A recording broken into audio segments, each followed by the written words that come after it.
नमस्कार मंडळी, पुन्हा एकदा आपल्या नवीन एका व्हिडिओमध्ये तुम्हा सगळ्यांचं खूप खूप मनापासून स्वागत करते। आज आपण एक अशी जबरदस्त रेसिपी घेऊन आलोय जी की यापूर्वी तुम्ही कधी बनवली नसेल आणि खाल्ली सुद्धा नसेल। इडली पात्रामध्ये आज आपण साबुदाणे घालून श्रावण स्पेशल अगदी भन्नाट आणि जबरदस्त रेसिपी बनवतोय, जी की बनवायला एकदम साधी सोपी आहे आणि झटपट होते। तुम्हाला इथे साबुदाणे भिजत वगैरे घालायची अजिबात गरज नाही। तुम्ही ही रेसिपी इन्स्टंट बनवू शकता आणि एकदा जर तुम्ही ही रेसिपी बनवली तर नेहमीच उपवासाला तुम्ही ही झटपट होणारी रेसिपी बनवाल, एवढी जबरदस्त लागते।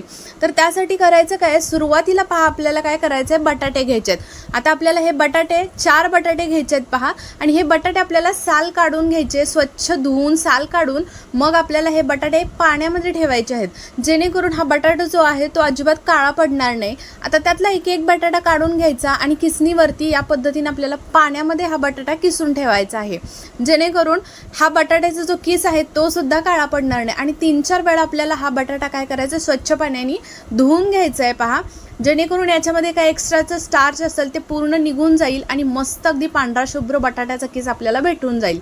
तर पहा तो तिकडे साईडला ठेवून दिला। लगेच इथे साबुदाणे 1/2 किलो इतके घ्यायचे आहेत। आता साबुदाणे हे सुद्धा आपल्याला 2-3 पाण्याने स्वच्छ धुवून घ्यायचे आहेत, जेणेकरून त्याच्यामध्ये काही निवडून घ्यायचे, सुरुवातीला कचरा वगैरे असेल तर धुतल्यानंतर जाईल आणि निवडूनच घ्यायचे आहेत।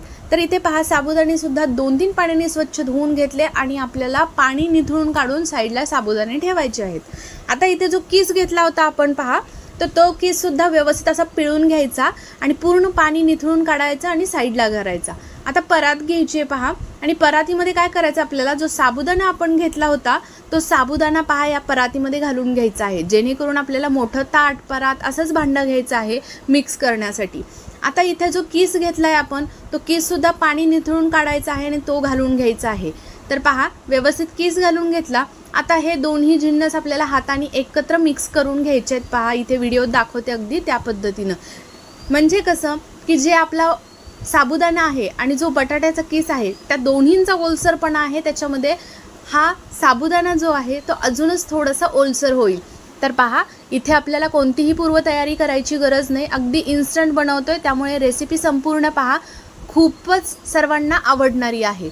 तर लगेच ते साईडला करून ठेवलं। आता मिक्सरच्या भांड्यामध्ये शेंगदाणे घालायचे आहेत पहा, एक जवळजवळ वाटीभर इतके शेंगदाणे घातलेत, जिरं घातलं आणि काही मिरच्या घातलेल्या आहेत। जिरं खात असेल उपवासाला तर नक्की घाला। आता जिरं घातलं आणि त्याच्यावरती मिरच्या घालून एक 3 ते 4 एकदम जाडसर असं वाटण तयार करून घेतलं, ते घातलं या साबुदाण्यावरती।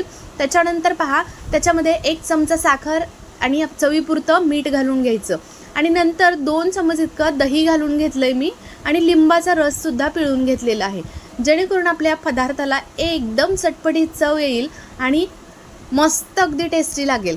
तर त्यासाठी पहा आता काय करायचं आहे, शेवटी आपल्याला हे सर्व जिन्नस एकत्र करून घ्यायचे आहेत आणि दाबून दाबून छान असे मर्दून जशी कणिक मळतो या पद्धतीने आपल्याला हे व्यवस्थित एकत्र करायचं आहे। आता हे सर्व जिन्नस एकत्र केले।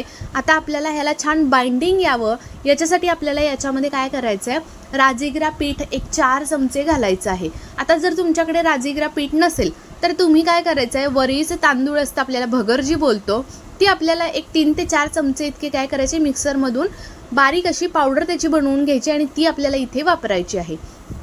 तर आता पहा व्यवस्थित इथे राजिगिरा पीठ घातल्यानंतर काय करायचं, मिक्स करून घ्यायचं परत एक वेळा आणि छान असा गोळा हा साईडला करून द्यायचा। आता इथे अजिबातच थांबायची वगैरे गरज नाही, पटकन आपल्याला पुढची प्रोसेस करायला घ्यायची। पण शेवटपर्यंत रेसिपी पहा हां, खरंच खूप मस्त आहे रेसिपी आणि भन्नाट आहे। आणि विशेष म्हणजे ही रेसिपी अजूनच कमीत कमी वेळात तयार होण्यासाठी मी अजून एक मस्त ट्रिकसुद्धा सांगितलेली आहे। आता जितका वेळ लागतोय त्याच्यापेक्षा सुद्धा झटपट तयार होईल, ती ट्रिक मात्र तुम्ही मिस करू नका। तर पहा इथे काय करायचं, आपल्याला हे सर्व वडे तयार करून घ्यायचे आहेत। आज आपण इथे बनवतोय साबुदाणा वडा, इन्स्टंट साबुदाणा वडा। इथे तुम्हाला बटाटा शिजवून घ्यायचा नाही आहे, साबुदाणा भिजवून घ्यायचा नाही आहे, अगदी मस्त आणि चटपटीत लागतो हा। आणि विशेष म्हणजे काहीतरी वेगळी चव येते ना, जबरदस्त चव येते। तर इथे पहा सर्व वडे मी तयार करून घेतले आणि भरपूर असे वडे इथे तयार झालेले आहेत पहा। आता काय करायचं, हे सर्व साईडला ठेवून दिलं आणि इडली पात्र घ्यायचं आहे। इडली पात्रामध्ये पाणी गरम करायला सुरुवातीला ठेवायचं आहे। पाणी गरम होतंय तोपर्यंत आपल्याला ह्या इडलीचे जे साचा आहे त्या खणांमध्ये काय करायचं, तेल लावून घ्यायचं आहे सर्व। आता मी 2 पात्राच्या जे भांड्यांमध्ये तेल लावून घेतलेलं आहे आणि काय करायचं आहे पहा, आता या तेल लावलेल्या प्लेटमध्येच आपल्याला जो वडा बनवून घेतलेला आहे तो ठेवून द्यायचा आहे आणि आपल्याला उकळतं पाणी आहे, लगेच पाणी उकळलं, वाफ छान यायला लागली की आपल्याला त्याच्यावरती ह्या दोन्ही प्लेटा ठेवून द्यायच्यात. प्लेटा कशा ठेवल्या मी तुम्हाला दाखवलं पहा, जिकडे होला असतात तिथे वड्या बरोबर आला पाहिजे दुसऱ्या प्लेटचा आणि झाकण ठेवून एक 10 मिनटं शिजवून घ्यायचं. आता इथे चटणीसुद्धा तयार केली, खोबरं घातलं, त्याच्यानंतर त्याच्यामध्ये पहा मिरच्या घातलेल्या आहेत आणि साखर आणि मीठ घातलेलं आहे, थोडंसं पाणी टाकलं. ओलं खोबरं असेल तर नक्की वापरा, अजूनच छान जबरदस्त चटणीला चव येते.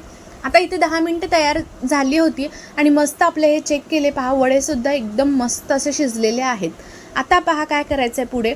आता मी तुम्हाला जी एक पद्धत म्हटलं की एक ट्रिक जी आहे की अजूनच आपल्या कमी वेळ वाचावा आणि झटपट तयार व्हावं, याच्यासाठी कोणती पद्धत आपण इथे पहिलं करून ठेवायची आहे ते मी तुम्हाला सांगते. आता हे सर्व वडे आपण त्या प्लेटमधून काढून घेतले आणि थंड करायला ठेवून दिले. आता दुसरे सुद्धा त्याच्यामध्ये घातले आणि लगेचच वाफवायला ठेवून दिले. आता जे आपण पहिले काढून घेतले होते पहा, त्यांना काय करायचं, अशा पद्धतीने डब्यामध्ये पॅक करायचं आणि फ्रीजमध्ये ठेवून द्यायचं. जेव्हा कधी तुम्हाला घाई गडबडीमध्ये किंवा मुलांना सकाळी टिफिनला द्यायचं आहे किंवा उपवासासाठी बनवायचं तर आदल्या रात्री तुम्ही ही अर्धी प्रोसेस करून ठेवू शकता आणि राहिलेली प्रोसेस म्हणजेच की फक्त तळण्याची प्रोसेस आहे ती तुम्ही सकाळ सकाळी करू शकता. तर आता इथे पाहू शकता मस्त असं तेल गरम करून घ्यायचं आणि मध्यम आचेवरती अगदी छान असा कलर येईपर्यंत पहा हे सर्व वडे आपल्याला तळून घ्यायचे आहेत.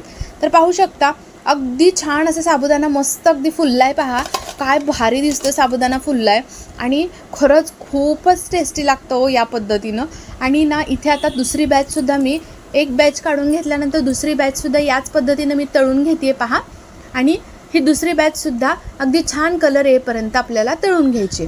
आता मी इथे वापरते ऑडीचा युनिरेप पेपर फॉईल, ज्याच्यामध्ये पहा अगदी इको फ्रेंडली आहे हा पेपर आणि ना याच्यावरची शाई वगैरे बिलकुलच आपल्याला घातक नाही बरं का. एक कमेंट आलेली तर त्यासाठी मी सांगते, याच्यावरची शाई आपल्याला अजिबात घातक नाही आहे आणि हे ऑडीचा पेपर आहे. तर आहे ना, तुम्हाला जर याची लिंक हवी असेल तर मी प्रोडक्ट टॅग करते, नक्की तुम्ही तिथून घेऊ शकतात. तर याच्यावरती पहा इको फ्रेंडली आहे आणि विशेष म्हणजे जे पण अन्न आहे ते आपलं फ्रेश राहतं, गरम राहतं. तर आता ना पहा इथे काय करायचं आपल्याला, हे व्यवस्थित असे वडे तयार करून घेतलेले सर्व मी इथे काढून घेतलेले आहेत आणि एकदम भारी चवीला हे वडे तयार होतात. आणि यापूर्वी तुम्ही ही रेसिपी कधी पाहिली आहे का, बनवली आहे का अशा पद्धतीनं ह्या वड्यांची, ते मला कमेंट करून सांगा. अजूनच मी तुम्हाला रेसिपी सोपी करून सांगितलेली आहे आणि अजूनच तुम्हाला वेळ कमी वाचावा यासाठी तुम्हाला काही ट्रिकसुद्धा सांगितलेले आहेत, जसं की आपल्याला वाफवून घ्यायच्यात हे वडे आणि फ्रीजमध्ये ठेवून द्यायचे आहेत.